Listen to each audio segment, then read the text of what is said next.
Thank you for tuning into the GSMC Soccer Podcast, brought to you by the GSMC Sports Network. We have a great show for you today. We will be covering Netherlands gliding past Romania to reach the quarterfinals. Colombia topping Group 3 as they drew 1-1 against Brazil. We react to Turkey pulling off the upset against Austria. We talk about the USMNT and Mexico, how they both got eliminated in the group stages, and how they can turn around their fortunes ahead of the home World Cup that they have in 2026.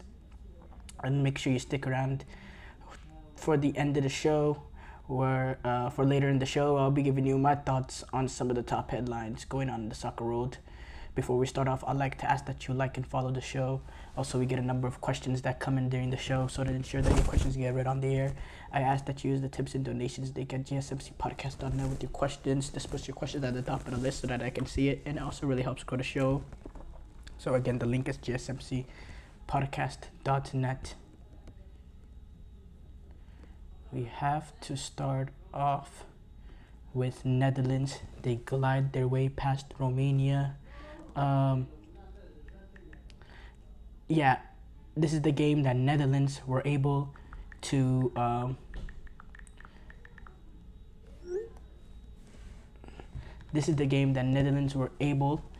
to really have their coming out party at these European Championships. They started off a little bit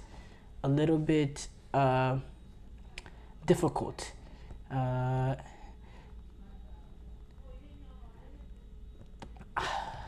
I don't want to say this is their coming out party necessarily, because of the fact that, yes, they had a slow start, but they still, were able to get through and all that. Don't get me wrong. But it was a rough group stages, only finishing with 4 points, finishing in third place, dropping that game to Austria. But, they were able to raise their level in today's game. And even at the beginning, it started off slow. It started off slow in the fact that, Romania, they had their foot in the game over the first 10 or 15 or so minutes. But then Cody Gakpo was able to have a moment of brilliance, cutting into his left foot, beating the goalkeeper near post, which I have to be honest, Romanian keeper Nita could have done better there. But yeah, Gakpo was able to find that near post, and from then on, it was just complete and utter Dutch domination. You look at the stats, 23 shots to 5 shots for Romania, 6 shots on target for Netherlands, compared to 1 shot on target for Romania, 66 possession. It was clear Netherlands were on the front team, and yes, Netherlands were favorite because of their because of the name of the team and some of the players that they have, as they should be favored over Romania. But this was a Romania team, or a game that we looked at, had the biggest possibility potentially of an upset, even more bigger than the one that actually happened in the Austria-Turkey game. And the fact that, Romania, they've shown some good signs at the European Championships, the way they started off, which is only went down from there, honestly. But in the fact that they defend really, really well, they've shown they can punch above their weight against talent with more quality than them. And they defend really, really well, and they're clinical. But we didn't, that was not the case today. They were really outclassed in multiple areas of the pitch. I think Cody Gakpo was really, really good. Memphis Depay, him being vertical, helped free up space. Bergwijn's verticality also helped up space, which he was a surprise start, honestly.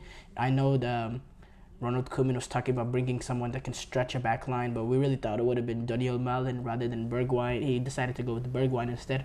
Daniel Malen did end up coming in late and ended up getting 2 goals appraised to his name, so we know that he can affect the game too. But it was just complete another Netherlands domination, and by far their best performance at this European Championship to this point. And it's the perfect time to come, because now they're taking on a Turkey team that they will be favorites against, and rightfully so. I think overall, despite Netherlands' poor group stages, they have had a better European Championship to this date compared to Turkey. And they have overall more quality than Turkey. The Netherlands have a good fan base too at this European Championship. You're looking at the the stadiums in which they play, you literally see a complete and utter orange wall. You see some of the scenes from the fans at the fan sites and all that. Dutch fans, they really, really travel well, and they're very passionate. So it's great to see. Look, I'm saying we stand up and we take a second look at this Dutch team because man, keep in mind they were like a controversial, unlucky. Okay, if you don't say controversial, an unlucky offside away from potentially beating France, and then they dropped the game to Austria in a game that they did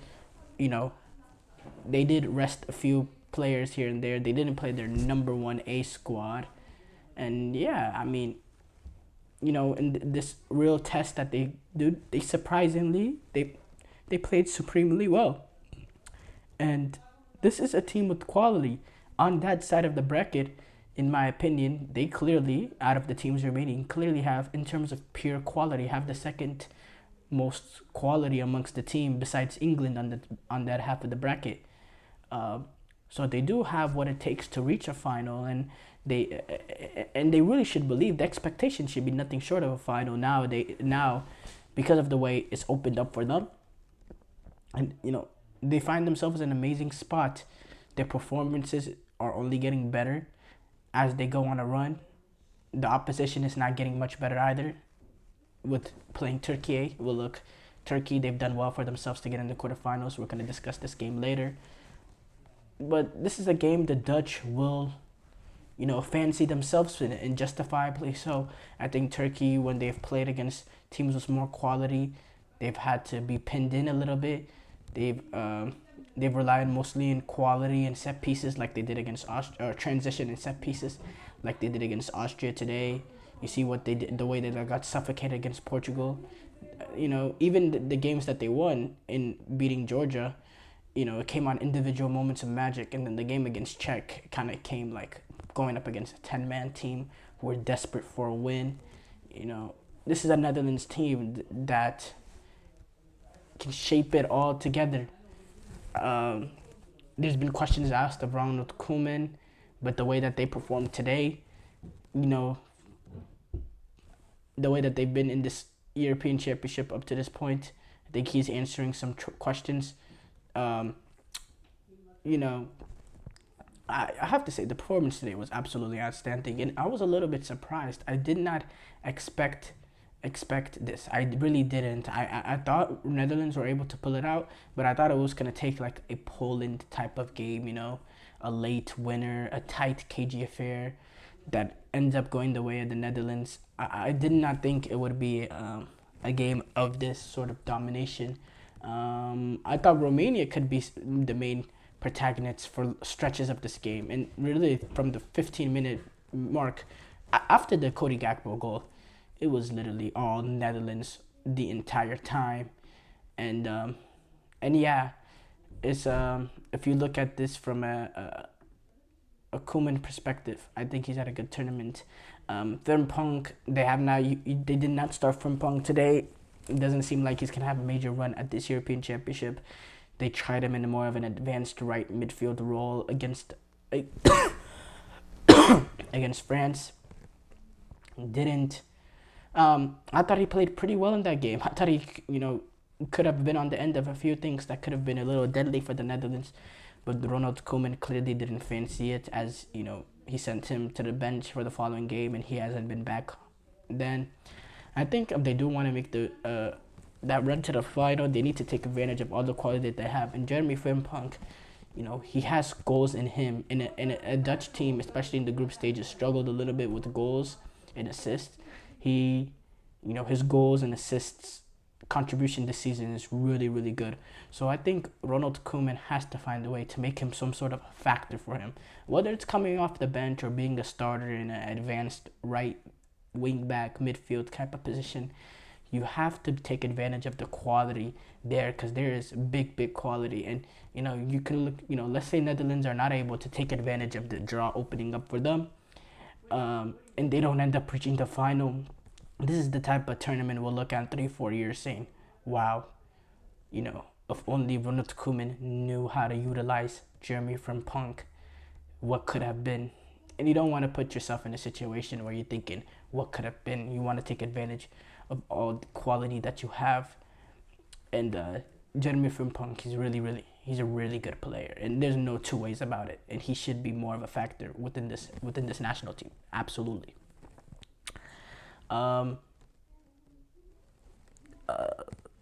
Yeah, I think we're gonna get a similar game that we're gonna get against Turkey that we got today against Romania.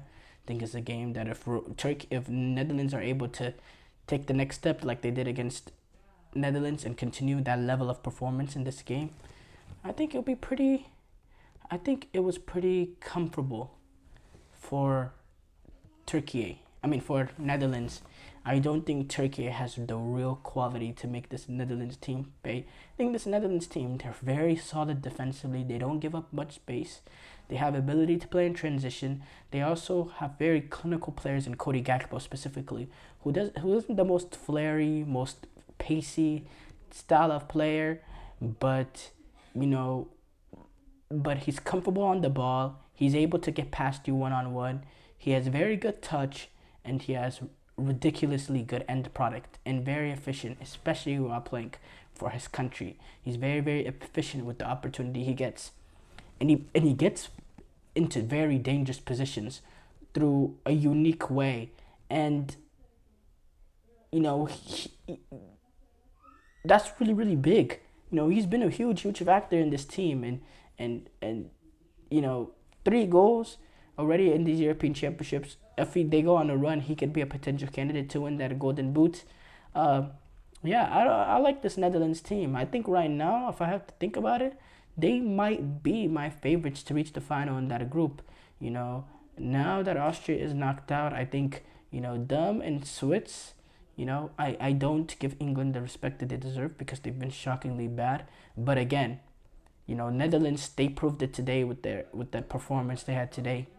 England, they can have that opportunity. They just need to show me something within their next game that they're able to dominate the team and be the protagonist and dominate possession and be the major attacking force going forward, like the quality shows the team should be on paper. Short break here coming up. When we come back, we'll react to Colombia topping Group D as they drew 1-1 with Brazil. I feel like I'm losing my mind. Is everybody in the world blind? Please, Lord, give me a sign, a sign. I feel like I'm losing my mind. Is everybody in the world blind? Please, Lord, give me a sign, a sign. I wanna be the greatest. Everybody on the fake shit. I look around and feel like everybody is the fakest. I make this every day and I'm impatient, hoping one day I blow up from the basement. Statement, the top is so vacant. I don't hear shit that I think is amazing. Waiting for my day when I'm playing sold out shows for 1,000 faces. Hey, give me that crown, get in my way and to be put down. It ain't your place, all this my town. If I want that shit, then I'll get it right now. I'm losing it, the noose it fits, some losing shit, a stupid myth. You choose to live or choose to dip, you choose to fight or lose your grip and lose a gift. I feel like I'm losing my mind. Is everybody in the world blind? Please, Lord, give me a sign, a sign. I feel like I'm losing my mind. Is everybody in the world blind?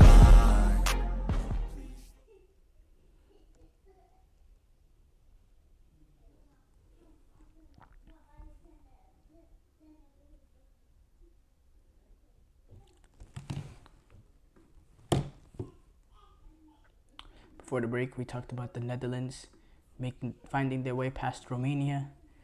We move on to discuss Colombia. They have topped Group D, as all they needed to top Group D was a 1-1 draw. That's all they needed to move on in Group D, out of Group D of Copa America.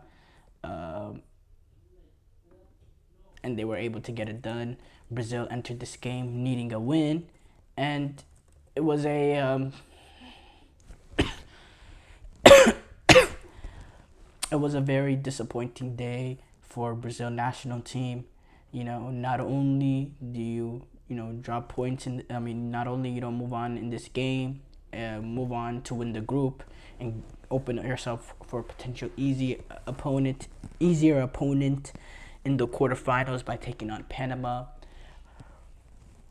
but rather instead you take on Uruguay, and there is no Vinicius Jr.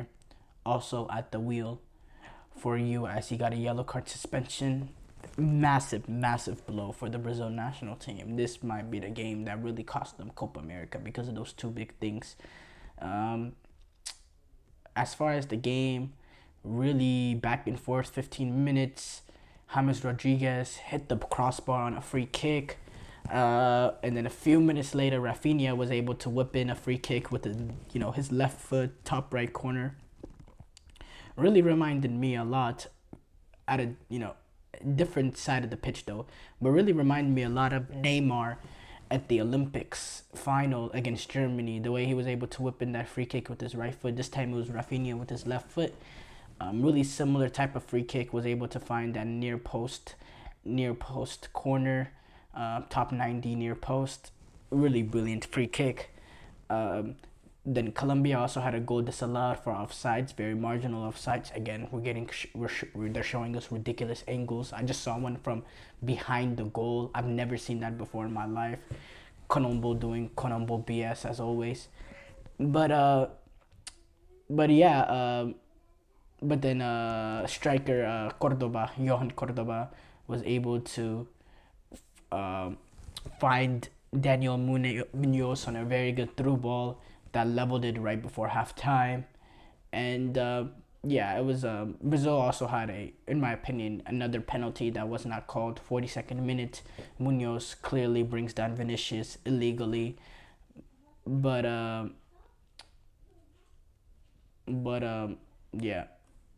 they deemed it as he only got the ball, which is okay. During the it was really frustrating for Brazil. You could see there's not that quality amongst this team that they really, have in previous years. So when you're in this sort of position where you're drawing 1-1 and you need a result, you need a win to win the group. Brazil teams of the past is like, if they don't get that goal, they make that goalkeeper, almost die on the pitch. And there was no real major sustained pressure amongst this Brazil national team. No real pressure being put on Colombia throughout the end of that second half. If you were watching the game and didn't know what's going on, you couldn't really tell that Brazil was the desperate team. Not saying it was a lack of trying or lack of effort or anything like that. It was just, a real lack of quality and a real, lack of players that can really take over a game like this for Brazil. And it was really shocking and disappointing to see, but it shouldn't be surprising at the end of the day. Brazil is not up to the level that they were previously, not even close. And as far as the game though, it was really, really good. One of the probably the best game of the tournament so far. They were going end to end, and everything. You're on the edge of your seat the entire game. And there was huge stakes on top of it, which made it even better. But that ended the game for me, for Brazil, whenever they were chasing the results, not really being able to put real pressure on Colombia. Despite the fact that they showed fight, I don't want people to think that I was questioning their effort or their willingness, their desire, any of that. No, that's not what I'm doing. I'm just talking strictly the quality was just not good enough. It's not at the level of Brazil. They don't have the fear factor. They don't have the, they don't have the real quality of Brazil's teams in the past. People would be scared whenever they see the yellow of Brazil. When they see that shade of yellow, people will be, real fearing of this Brazil team. There was no real fearing this Brazil team today. You could tell the Colombians, they really trusted themselves in being able to have a go at this Brazil team.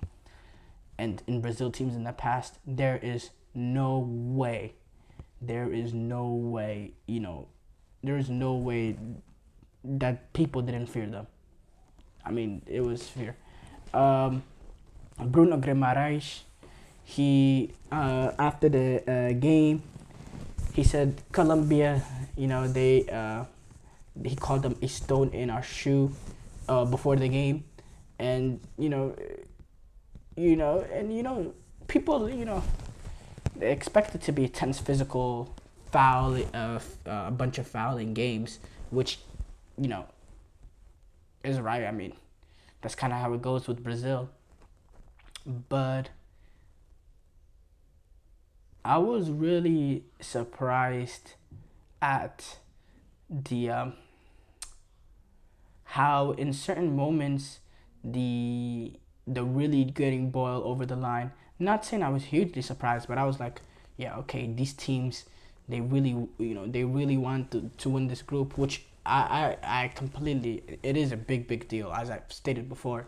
And also on top of that, I think kickoff was 98 degrees. I think that also raised the level of frustration, or the tense rivalry between the two.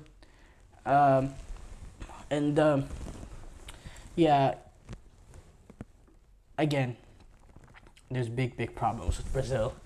Ronaldinho, he came out before the Copa America, and we all got a little bit frustrated, especially Brazil fans, even though nobody really wanted to say anything sort of too negative on Ronaldinho, because he is Ronaldinho. No one really called him out for the quotes, but people were questioning them a little bit. But I mean, we never questioned exactly what he said. We questioned why he said it. How does this help? But what we all knew is there was nothing he said that was wrong. This team lacks the killers of the past Brazil teams. They have no players of that sort of level now that Neymar is injured. They have no players in the level of the teams in the past that won World Cups. They have no fear factor. They have no flair. Where's the Jogo Bonito? Again, you're chasing a result, and you can't have a real 15-20 minutes of real sustained pressure. There was none of that. Even down the stretch, even when Brazil were needed to win the game, and they needed that goal, it was not a sustained amount of pressure on Colombia. It was one chance for Brazil, and then Colombia come back and they create an opportunity for themselves, and they had an opportunity to win it. By the way, I forgot what striker or which one of the Colombian players was not able to test Alisson on a really good opportunity. But Colombia, if anybody was looking, could have won, it was probably gonna be Colombia, honestly. Just bad results overall for Brazil, and a result that, in my opinion, with Vinicius being out, will probably cost them Copa America, because I don't see how Brazil, get past Uruguay without Vinicius Jr. I will say, though, I was very impressed with James Rodriguez turning back the clock. A lot of people haven't seen him play since a while. Last time I remember, he was playing for the Qatari League team. And, as this tournament kicked off, I figured out, oh no, he's actually playing for Sao Paulo now. He has 3 assists in this tournament today, playing as that old school style number 10. Was very good. He clipped the bar, but overall his general play, his build-out play, his being able to control the game was very good, honestly. And I just wanted to throw my respect out there. But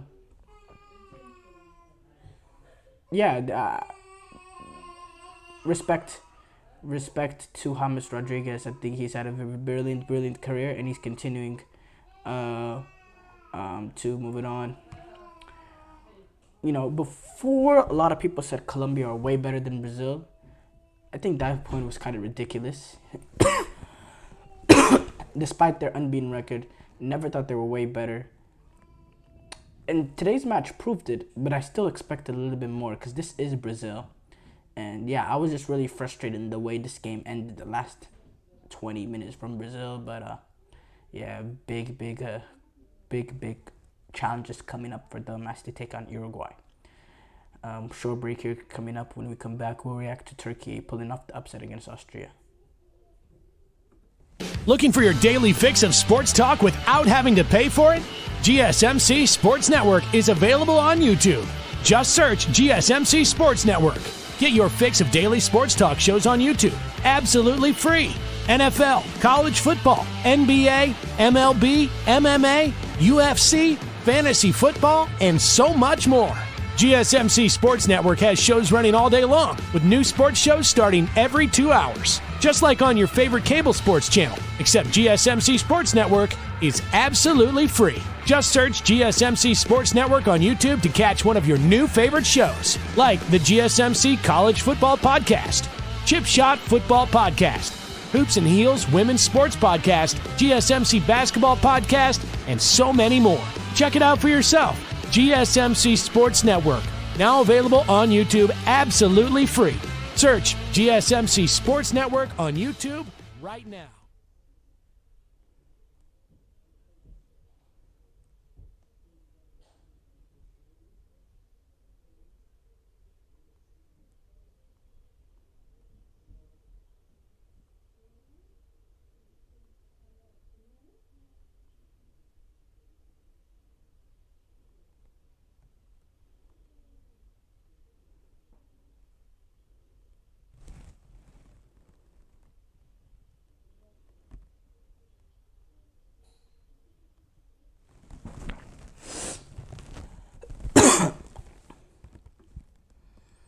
Before the break, we reacted to Colombia topping Group D as they drew 1-1 against Brazil. We move on to discuss Türkiye. They pulled off the upset against Austria in a very exciting game. One of the best games of this round of 16. We had a few good games, but man, this one how phenomenal of a game was this? Really up and down game, dominated in terms of general play by Austria, but Turkey, they were able to be clinical in transition. They took advantage of set pieces. They really had the perfect start, and it opened up any sort of possibility that they win this game with the goal within the first minute on a corner with Demirel being able to fire in like a second, third rebound type of goal. And then from there on out, I mean, you know, Turkey, they defended, they broke out when they needed to. Austria, they had an opportunity immediately after to equalize, and then they had like 3 or 4, but, you know, they just really weren't able to find that final ball, that real final cutting edge to get the goals, and, you know, the set piece defending was not good enough. 2 brilliant balls played in by Arda Güler, by the way. But yeah, the set piece defending was not good enough. Demirel was able to get 2, and Austria really lacked the cutting edge to get the equalizer, to get score goals throughout the duration of the game.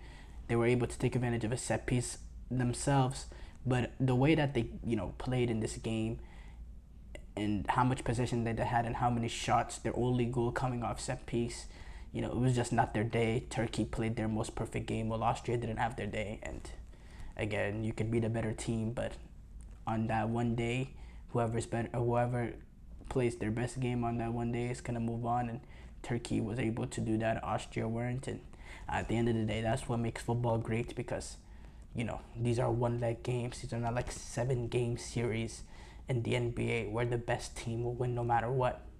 That's not the case in this sport, especially in these major international tournaments. They don't even have a second leg here. These knockout stages, they're one game do or die. And Austria did not survive, while Turkey were able to push on their tournament. If you look at the stats from this game, 21 shots for Austria, 6 shots for Turkey, 5 shots on target for Austria, 3 shots on target for Turkey, 61% possession for Austria, 39% for Turkey. It shows that throughout the duration of the game, Austria were the better team, the team that had more control of the ball. And also keep in mind this, Austria and Turkey played a few months ago right before, like a month or two before the Euros began, and Austria were able to beat 6-1. So Turkey, they recognized the ability of this Austria team. And Austria, they played this Turkey team before, and maybe that had some sort of factor. Beating a team twice is pretty difficult, but still, beating them 6-1. But still, by the way, that last minute save from the Turkish goalkeeper, I believe his name was Mert, M-E-R-T, Mert. What a save! Because look, in terms of the save itself, I don't know. I've never been a goalkeeper, even at the lowest level, so I don't know if I'm even qualified to save. But in terms of the save himself, I don't think it looked the most difficult, because he seems like he's already almost going that way even before the header comes in. It's a very good reaction, very good instincts and all that. But I think the bounce led to a comfortable height for him to make that save. I wasn't really as impressed as other people are. I still think it's a very, very good save, don't get me wrong. But, they were saying, like, save of the tournament and all that. I don't know about that. But what does make it, a huge, huge save, and, it's the moment it comes in. And I think that's what people are really, really, but they don't really notice it. But I think that's what really make people think how good of a save it is, because of the moment it came in, because it was a massive, massive moment. Literally, basically the final kick of the game. Austria went on to take a corner kick. It doesn't go anywhere. Referee blows the whistle. But yeah, big save. And, without that save, Austria makes it 2-2, entering that extra time with momentum. We're probably not seeing Turkey at these European Championships anymore. It's that sort of that's what it's like at this sort of level. Now,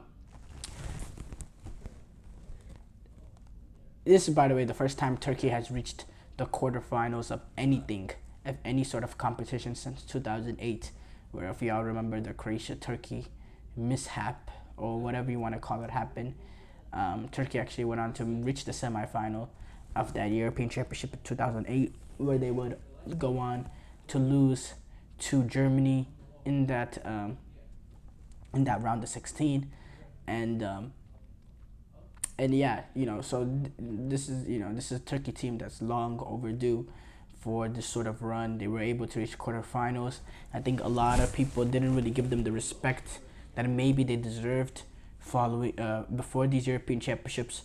A lot because of how much they failed a lot of people's expectations before the 2020, 21, whatever you want to call it, the COVID Euros, because a lot of people had them, as dark horses, that could potentially go on a run, because of the quality of players within the squad and all that.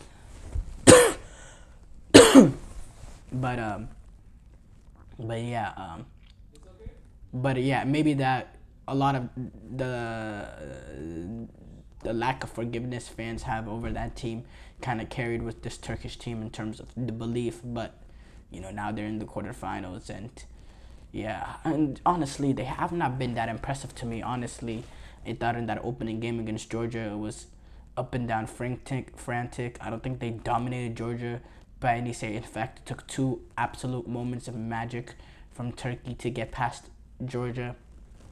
I thought they were absolutely walloped by Portugal, not just based on the 3-0 scoreline, but overall I thought they were dominating that match. The only match that Portugal have really been able to dominate at this European Championships in terms of not just performance but results. And in that final game against Czechia, very shaky, going up against a 10-man team, and really suffered for bits in that game. They were able to win the game through the last-minute counterattack, but Czechs were not win the game. Yeah, win the game, but they were throwing numbers forward, and they only had 10 men at the same time. Something was bound to happen. But as I saw, the Turkey didn't really have an impressive group stage, so I really had no expectations for them going into this. But if things break your way, especially if they break your way early, like the way you did, it kind of just shifts the whole way the game goes at from there on point. You getting the lead right away. and really, that goal in the first minute, in my opinion, is a big goal, because that's literally, in my opinion, the difference between them going home or still being at these European Championships. And they survived. And in these sort of games, now that you reach the knockout stages, we talk about this a lot for England, but for a team like Turkey, honestly, now you find yourself three games away, and it don't matter, if the other team has 65-70% possession. You get more goals, you're more clinical than the other team, you win. And you only, your performances don't matter at this point. Just get the result done. 3 games left. In Turkey, they find themselves in a good position to do that. As they take on Netherlands. And this is a Turkey team that that has had some criticism. Vincenzo Montella, the manager of Turkey, he actually was part of, he ended up getting suffered some abuse as he was subjected to an assault on the eardrums from some of Turkey's the ultras, and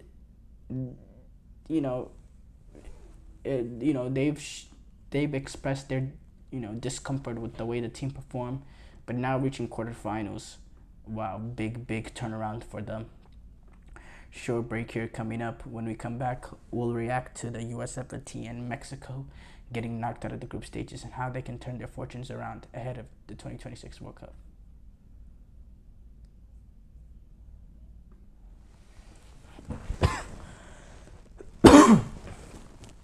For the best and latest podcasts available anywhere, go to the podcast app on your cell phone and type in GSMC to access free content-rich podcasts on health and wellness, book reviews, sports, entertainment, relationships, social media, movies, technology, finance, and even weird news. Subscribe and download the GSMC Podcast Network's family of shows, available everywhere podcasts are found.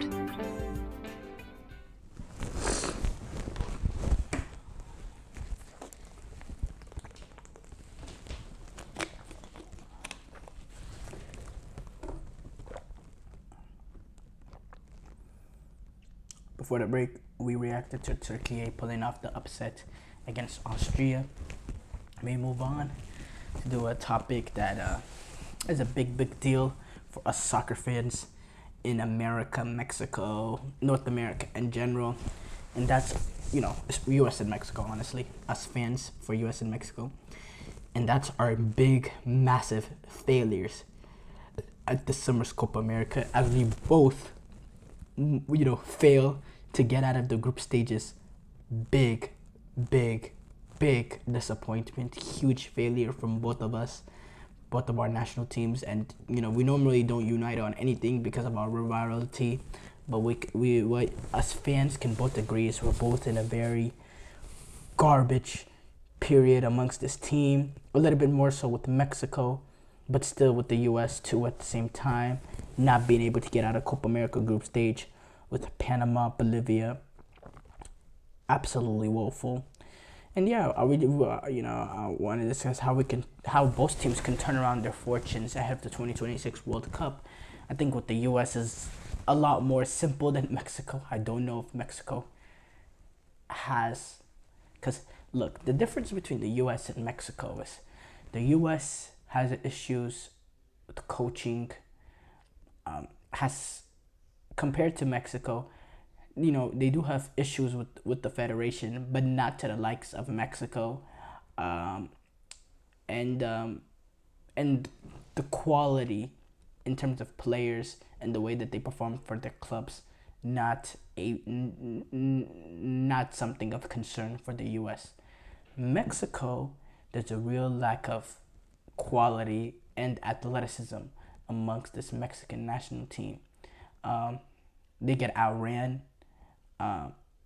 The quality amongst the players, you look at teams in the past from Mexico, over the past few years or so, you would hardly find, Liga MX players in the starting lineup. Now half the starting lineup is Liga MX players. You're having to get dual nationals like Quiñones, and I forgot the Argentine Funes Mori, because of the real lack of quality amongst this team. And the Mexican national team, they never had to worry about that sort of real lack of quality amongst the team, having to recruit, do nationals. They never had to worry about that, and they find themselves in this huge desperation. And I think I don't think there's time to turn it around, because if you look at the generation of players coming up, for number one, Mexico didn't qualify for the Olympics, so it shows the oil well is drying up in terms of youth talent. And this is a Mexican federation that really takes these youth games seriously. All the youth World Cups, the Olympic Games, they take it very, very, very seriously. And the fact that Mexico weren't able to qualify for the Olympics shows where we find ourselves in at this. So I've been sick over the past few days, but it shows how much of a difficult position that Mexico finds themselves in.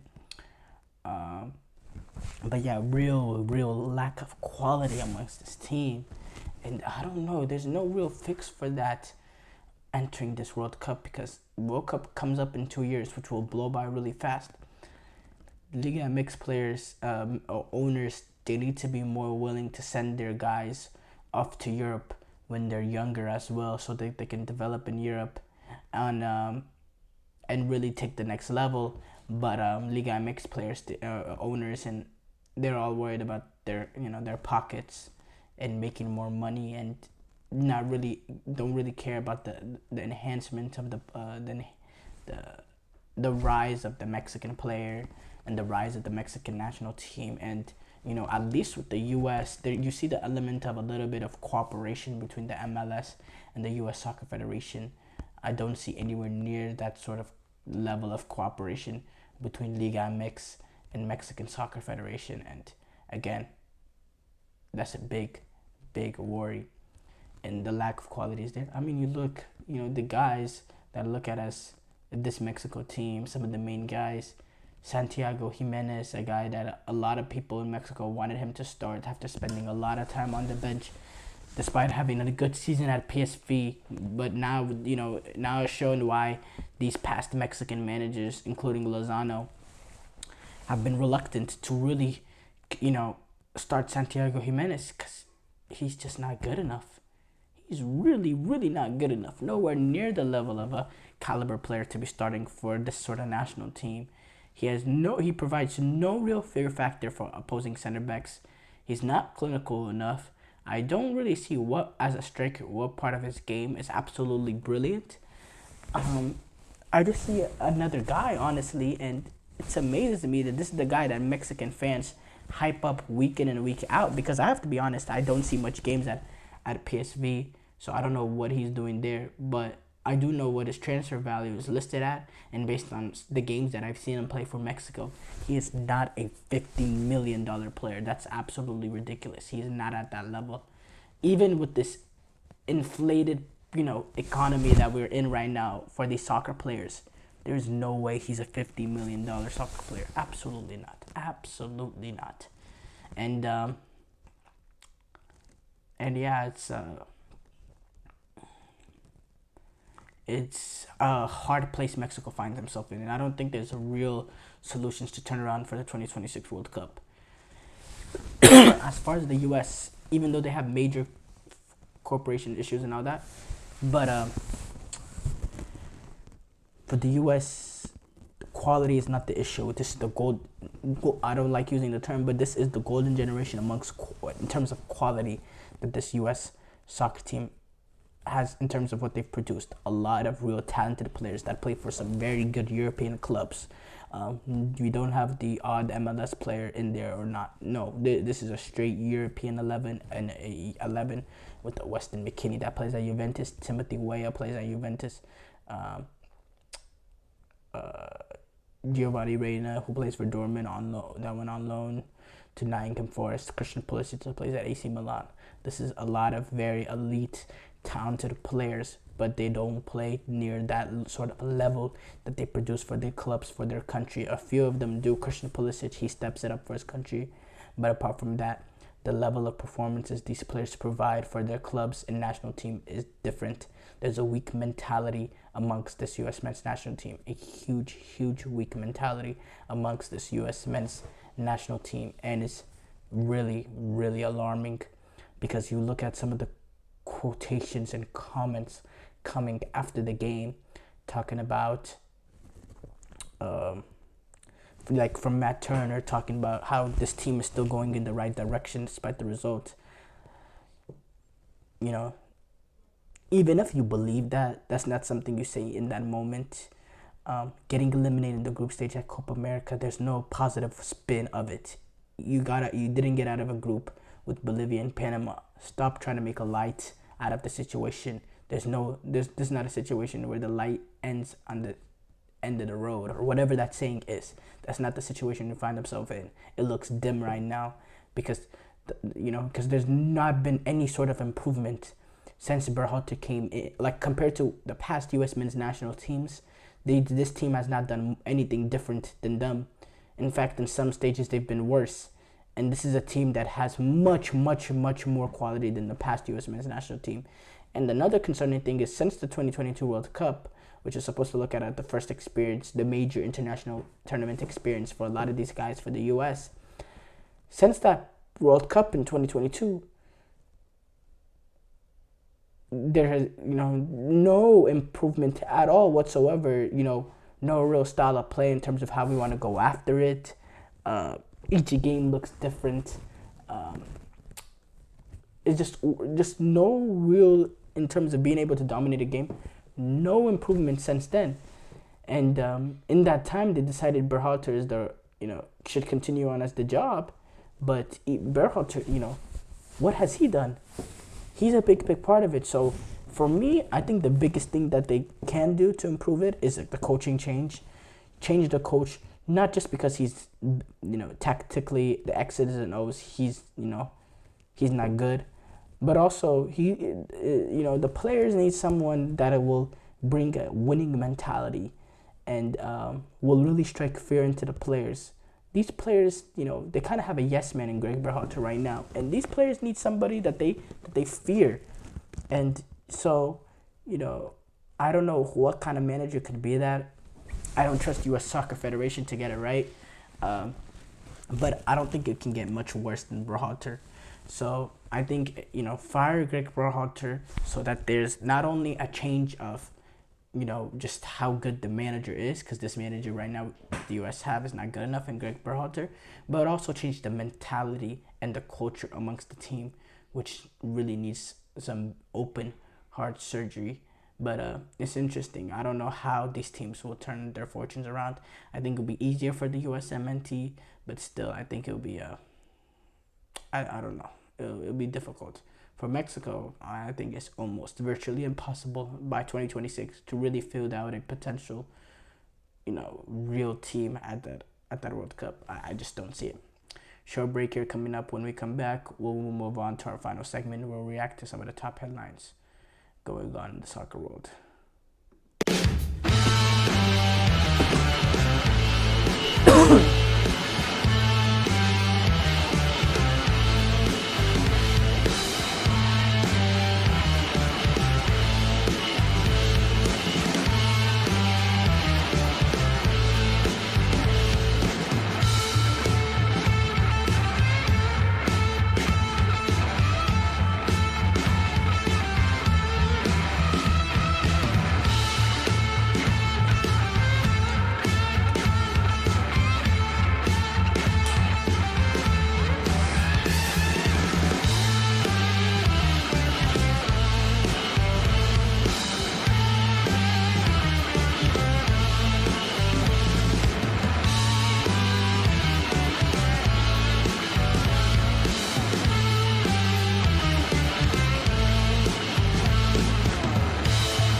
we move on to the final topic of the day.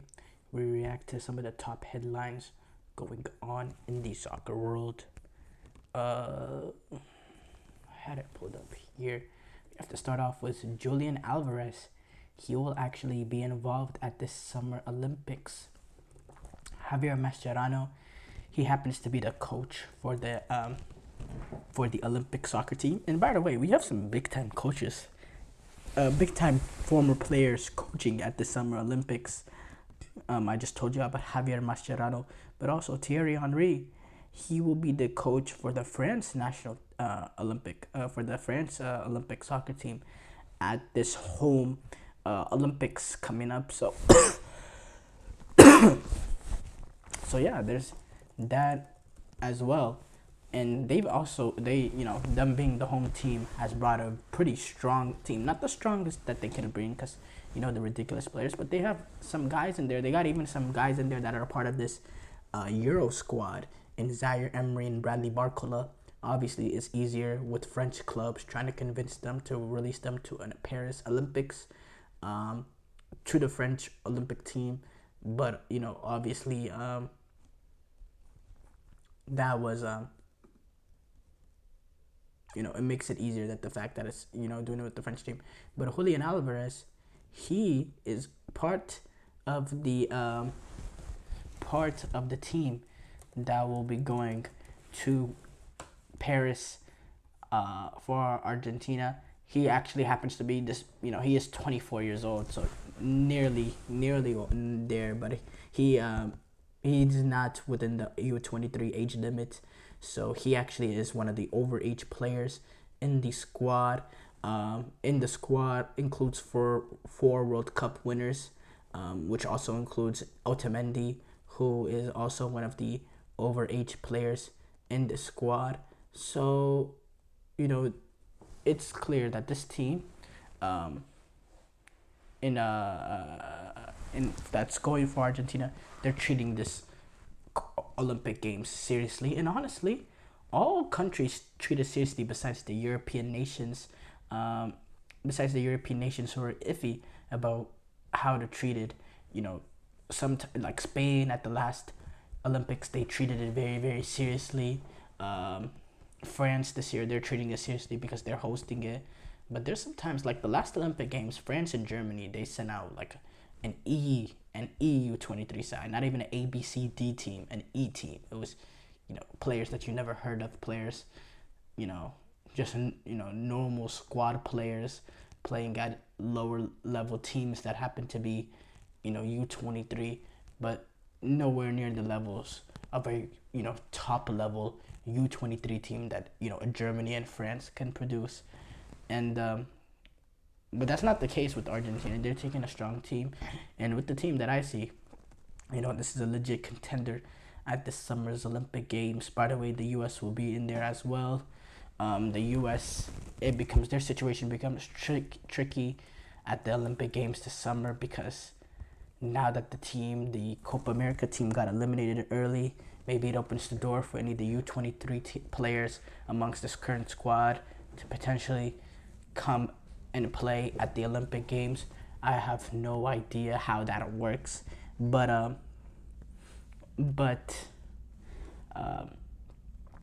we'll figure it out real soon. So that's an interesting case for us U.S. soccer fans.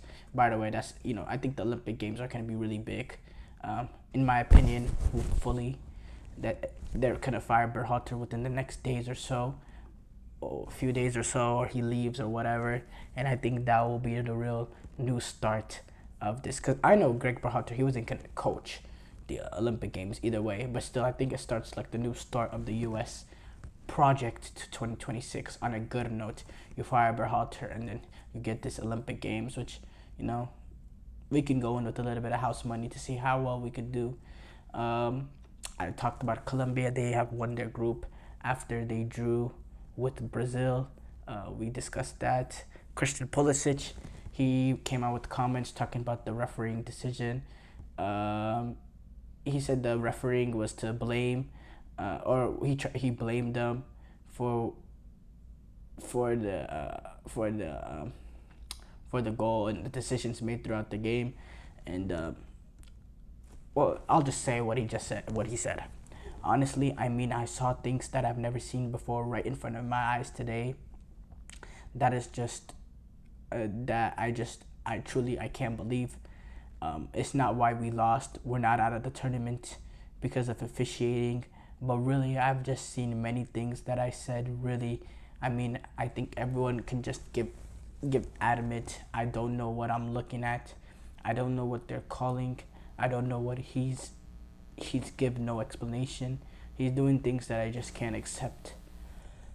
The referee, Kevin Ortega, he was also seen on camera, kind of refusing to shake Pulisic's hand during the final whistle, because it appeared that Pulisic, tried to gesture towards him, or no, he gestured towards him to give him a handshake, and the referee just gave him a look, and Pulisic took his hand away. Pulisic actually appeared to gesture something to him from a distance, and maybe that there was rumors that caused it. There was also rumors that he said something. We don't know for sure, so I don't want to speculate.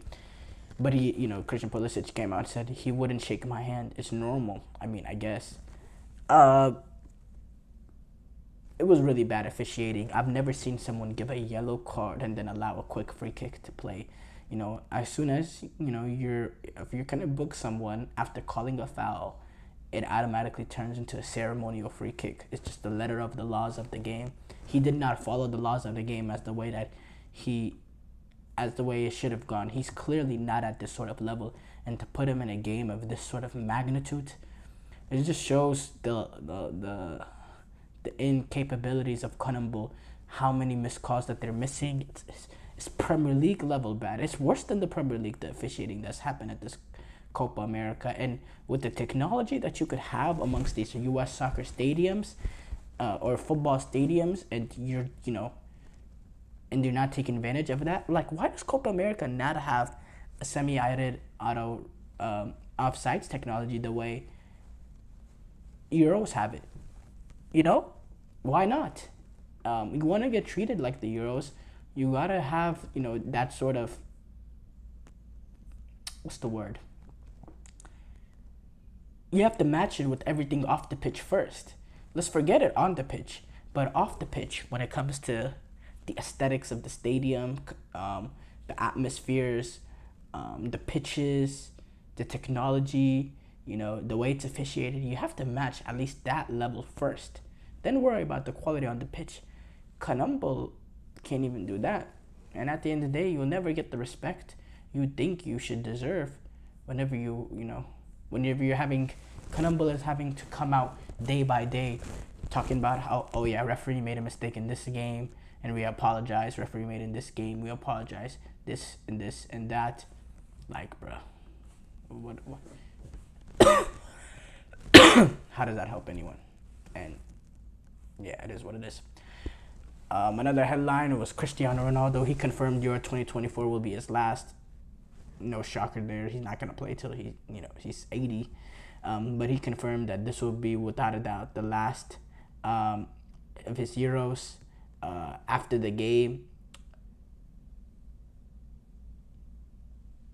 he said himself, without a doubt, it's the last Euro. Of course it is. But I'm not emotional about that. I'm moved by everything that football entails, by the enthusiasm I have for the game, the enthusiasm I see in my fans, having my family here, people's passion. It's not about leaving the world of football. What else is there for me to do or win? He also said, the most important thing about the journey I've been on is the enthusiasm I still have for being here. It's 20 years of representing and playing with the national team, bringing joy to people, to the family, my children. This is what motivates me most. And this came after the game, and it's clear his final tournament will be the 2026 World Cup if he can reach there. And it's been a great career for Ronaldo. There's no two ways about it. But we get this kind of not clarification, but confirmation that the 2026 World Cup will be his last international tournament. And his chance to replicate what Messi did in 2022. Should he be playing up to that point in 2026? Should he be playing right now even? That's a whole different question, but, if he wants to play, he's going to get to play kind of because of what he is and the presence he has. Whether that's right or wrong, it's another question, but at the end of the day, Ronaldo has earned the right to kind of do whatever he wants at Portugal for the national team because of what he has done for the country. Thank you for tuning into the GSMC Soccer Podcast presented by the GSMC Sports Network. Your support means a lot to us, so please remember to subscribe to the show and leave a positive review. It really does make a difference. We also invite you to follow us on Facebook, Twitter, TikTok, and Instagram for more content and updates. Thank you once again and have a wonderful, wonderful day. Mm-hmm. Mm-hmm. Mm-hmm.